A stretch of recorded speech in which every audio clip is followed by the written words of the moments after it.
ตอนนี้เราอยู่กันในเกม Home Sweet Home ครับ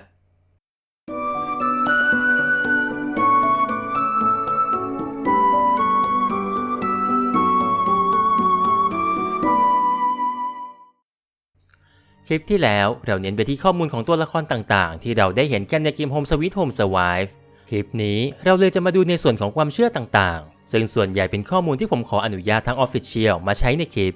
และเพราะเนื้อหาส่วนใหญ่เกี่ยวข้องกับความเชื่อพื้นบ้านคลิปนี้จึงต้องใช้วิจารณญาณในการรับชมนะครับเรื่องที่1คาถาที่ตัวละครส่วนใหญ่ใช้สวดระหว่างทำพิธีในภาค Survive เป็นคาถาอาวุธ5ประการใช้สำหรับไล่ผีปัดเป่าสิ่งชั่วร้ายและสิ่งอัปมงคลมีไว้ใช้คู่กับมีดหมอมหาศาสตราวุธต่างๆเอาไว้แก้คนถูกผีเข้ามีอำนาจปราบมารร้ายพูดผีปีศาจขณะที่ตัวละครยูริที่เป็นลูกครึ่งญี่ปุ่นจะใช้บทสวดเป็นภาษาญี่ปุ่นซึ่งมีความแตกต่างจากตัวละครอื่นๆเพราะนอกจากจะเป็นนิกายมหายานแล้วบทสวดนาเมียวโฮเลงเงียเคียวยังไม่ใช่บทสวดไล่ผี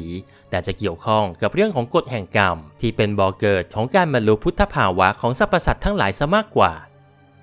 เรื่องที่2คุณไสยคือการทำพิธีทำร้ายผู้อื่นโดยการเสกสิ่งใดสิ่งหนึ่งเข้าไปในตัวหรือฝังรูปฝังรอยโดยหลักๆแล้วเราจะแบ่งคุณไสยออกเป็น2สายหลักคือคุณไสยมนต์ขาวและคุณไสยมนต์ดำคุณไสยมนต์ดำนั้นมีด้วยกัน4ประเภทตามลักษณะพิธีการและการกระทำได้แก่ 1. การเสกเข้าท้องคือการใช้สิ่งของที่นำมาเสกเข้าไปในร่างกายของคนที่ต้องการเพื่อประทุษร้ายเช่นตะปูหรือหนังควาย 2. ใช้คุณไสยเข้าควบคุมคือการใช้คาถาอาคมเข้าไปควบคุมเช่นฝังรูปฝังรอยทำเสน่ห์ยาแฝดถือเป็นคุณไสยควบคุมชนิดหนึ่ง 3. ใช้สำหรับป้องกันเป็นการทำคุณไสยเพื่อป้องกันตัวทั้งสำหรับตัวเองและผู้อื่นเป็นความเชื่อที่มีในบ้านเรามากที่สุดเช่นการทำตะกรุดหรือกำไลข้อมือจี้ที่ลงอาคมเป็นต้น 4. ใช้สำหรับโจมตีคือการใช้คุณไสยไปในทางโจมตีเช่นการใช้ควายธนูหรือกุมารทองวิธีแก้คุณไสยดำทำได้หลายวิธีขั้นต้นคือให้ลองใช้สติแยกแยะด้วยตัวเองก่อนหากมั่นใจว่าตัวเองโดนทำคุณไสยแล้วขั้นต่อไปคือให้รีบปรึกษาพระหรือครูบาอาจารย์ที่มีวิชาเพื่อแก้ไขทางที่ดีคืออาจจะพกเครื่องรางไว้สำหรับป้องกันก็ได้เหมือนกัน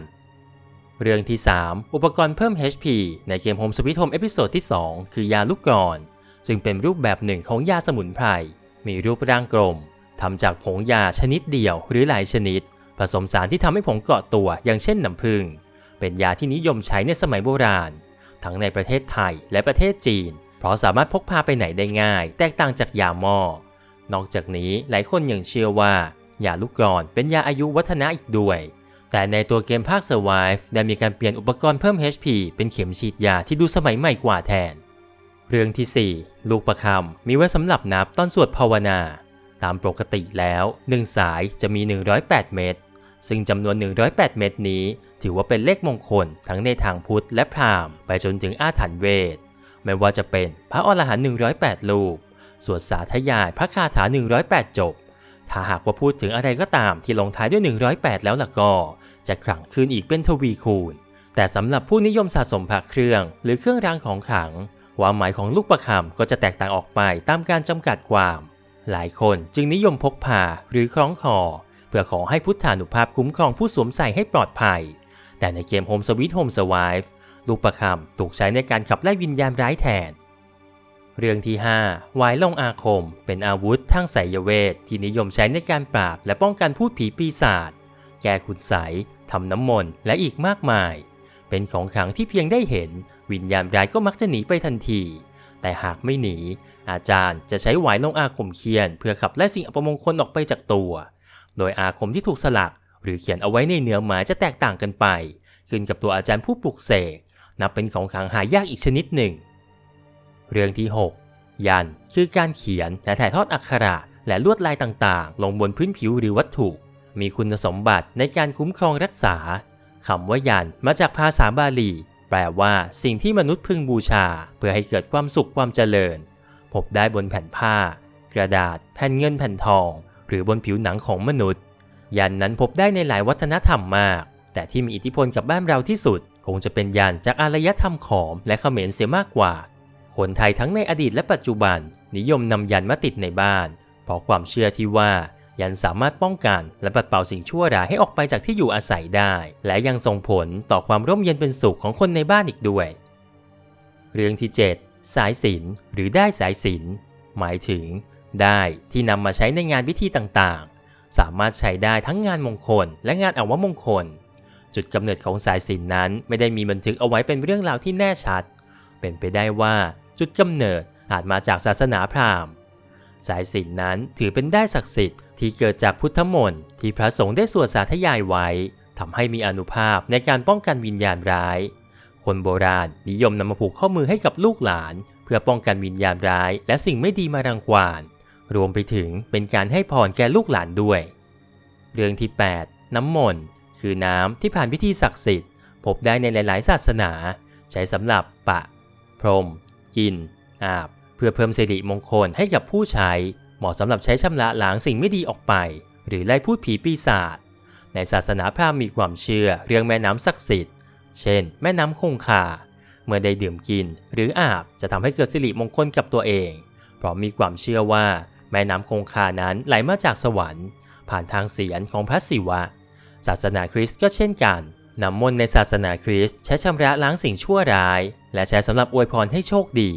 ในศาสนาคริสต์มีพิธีจุ่มศีลที่ใช้เพื่อล้างบาปนิยมทำกับเด็กทารกส่วนศาสนาพุทธคือน้ำที่ใช้ในการทำพิธีมงคลต่างๆเพราะชาวพุทธเชื่อว่าน้ำมนต์ช่วยป้องกันอันตรายโรคภัยไข้เจ็บและใช้อวยพรเพิ่มความสิริมงคลเช่นใช้พรมในงานแต่งงานและขึ้นบ้านใหม่เป็นต้นเรื่องที่ 9 ตะปูสังฆวานอนหรือชินสังฆวานอนวัตถุเครื่องรางที่มีคุณสมบัติในการป้องกันพูดผีมักถูกสร้างโดยเกจิอาจารย์ชื่อดังที่มีอาคมแก่กล้าเดิมทีเป็นวัสดุที่สร้างขึ้นเพื่อใช้สำหรับเป็นตัวยึดอุโบสถหรือปราสาทราชวังเนื่องจากในสมัยอยุธยายังไม่มีตะปูแบบที่ใช้กันในปัจจุบันจึงต้องหลอมชินเขียวและดีบุกทำมาเป็นตะปูและเรียกว่าตะปูสังฆวานอนโดยอายุการใช้งานที่ยาวนานและผ่านการทำศาสนพิธีสวดมนต์รวมถึงการปลุกเสกของเกจิอาจารย์ที่ทำพิธีภายในโบสถ์มานับครั้งไม่ถ้วนตะปูสังฆวานอนจึงดูดซับเอาคาถาเหล่านั้นจนมีความขลังเกจิอาจารย์ทั้งหลายที่เล็งเห็นถึงความขลังนี้จึงนำตะปูสังฆวานอนมาทำเป็นของขลังเพราะเชื่อในพลังของพุทธคุณจึงนิยมนำมาหลอมเป็นพระเนื้อชินมีดหมอมีดอาคมเพื่อใช้สะกดหรือปลดปล่อยวิญญาณส่วนความเป็นมาตามตำนานตะปูสังฆวานอนเกิดจากวานอนตนหนึ่งที่มาจุติยังโลกมนุษย์และได้บวชในพุทธศาสนาแต่ยังมีจิตใจที่หลงใหลในอำนาจและฤทธิ์เดชของตนเมื่ออดีตชาติยังชอบใช้อำนาจเดิมที่มีอยู่ในการห่อเหินเดินอากาศเพื่อไปเก็บรวบรวมเหล็กไหลที่ล่องลอยอยู่ในอากาศแล้วนำมาหลอมเข้ากับเงินบริสุทธิ์แล้วปลุกเสกอารยธาตุขึ้นมาใหม่จากนั้นจึงนำไปเก็บไว้ในถ้ำลึกที่ตนอาศัยอยู่เพื่อใช้ในการทดสอบยานสมาบัติและฤทธิ์อำนาจของตัวเองโดยความหลงในฤทธิ์และอำนาจพญาวานอนจึงไม่ได้มีความคืบหน้าในสายธรรมะจนถึงเวลาดับขันโดยจิตที่ยังผูกพันอยู่กับธาตุดังกล่าวทำให้จิตของพญาวานอนนั้นคอยตามปกป้องตัวธาตุไม่ให้ได้ตกไปอยู่ในมือของหมู่มารที่มีอคติต่อพุทธศาสนาจึงเป็นที่มาของตะปูสังฆวานอนในตำนานนั่นเองเรื่องที่ 10ในเกม Home Sweet Home เอพิโซดที่ 2เราจะได้เห็นผีกระสืออยู่แวบหนึ่งกระสือคือผีชนิดที่สิงสู่เฉพาะผู้หญิงเท่านั้นซึ่งส่วนใหญ่มักจะเป็นหญิงแก่ชอบออกหากินเวลากลางคืนและอาหารส่วนใหญ่ที่กระสือชอบมักจะเป็นของสดและของคาวการออกหากินของกระสือคือการถอดร่างออกไปแค่หัวกับไส้โดยจะทิ้งร่างกายไว้ที่บ้านปกติแล้วกระสือมักจะไม่ทำร้ายคนจะออกหากินในช่วงหัวค่ำและกลับเข้าร่างในช่วงรุ่งเช้าเท่านั้นเว้นเสียว่ากระสือตนนั้นจะมีความแค้นหรือความพยาบาทกับใครเป็นพิเศษถึงจะมีการเข้าทำร้ายคนกระสือนั้นหากบาดเจ็บและกำลังจะตายกระสือจะสืบทอดทายาทโดยการบ้วนน้ำลายของตนเข้าปากของคนที่ต้องการให้สืบทอดวิธีการปราบกระสือนั้นส่วนใหญ่มักฆ่าคนที่โดนกระสือสิงสู่ให้ตายตกตามกันกระสือมักกลัวหนามชนิดต่างๆโดยเฉพาะหนามไผ่และหนามพุทรา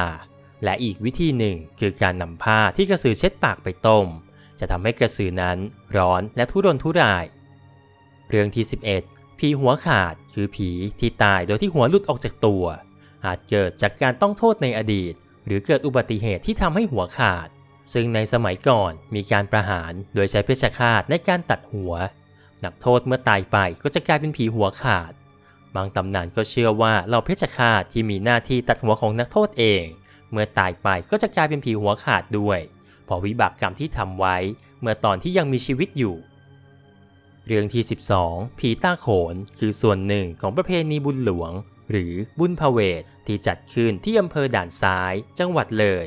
โดยจะจัดขึ้นในช่วงเดือน7ของทุกปีโดยชาวบ้านจะแต่งตัวโดยสวมหน้ากากคล้ายปีศาจที่ทำขึ้นมาเองและออกเดินเป็นขบวนแห่ไปตามถนนและจะนำชุดที่แต่งทั้งหมดไปทิ้งเมื่อเสร็จสิ้นประเพณีเพราะเชื่อว่าเป็นการทิ้งความทุกข์ยากและสิ่งเลวร้ายไม่ให้เข้ามาในบ้านผีตาโขนเป็นชื่อที่เพี้ยนมาจากผีตามคนซึ่งมาจากตำนานเรื่องพระเวสสันดรอดีตชาติของพระพุทธเจ้าที่เกิดขึ้นในช่วงที่พระเวสสันดรนั้นเสด็จกลับวังได้มีผีจำนวนหนึ่งตามขบวนเสด็จเป็นขบวนสุดท้ายเรื่องที่13ปอบผีตามความเชื่อของคนไทยอีสานเกิดจากผู้มีวิชาอาคมด้านมนต์ดำที่รักษาอาคมที่มีอยู่กับตัวไว้ไม่ได้หรือกระทำผิดข้อห้ามจนทำให้วิชาดังกล่าวเข้าตัวเองจนกลายเป็นผีปอบปอบคือผีที่มีทั้งเพศชายและเพศหญิงแต่จะไม่มีรูปร่างที่ชัดเจนเหมือนผีประเภทอื่นๆปอบจำเป็นต้องสิงร่างคนอื่นเพื่อหากินมีความเชื่อว่าหากคนไหนถูกปอบเข้าสิงปอบจะกินตับไตไส้พุงของผู้ที่โดนสิงจนกระทั่งเจ้าของร่างตายนอกจากนี้ปอบยังชื่นชอบอาหารสดข่าวอย่างเช่นไก่สดหรือของดิบเป็นต้น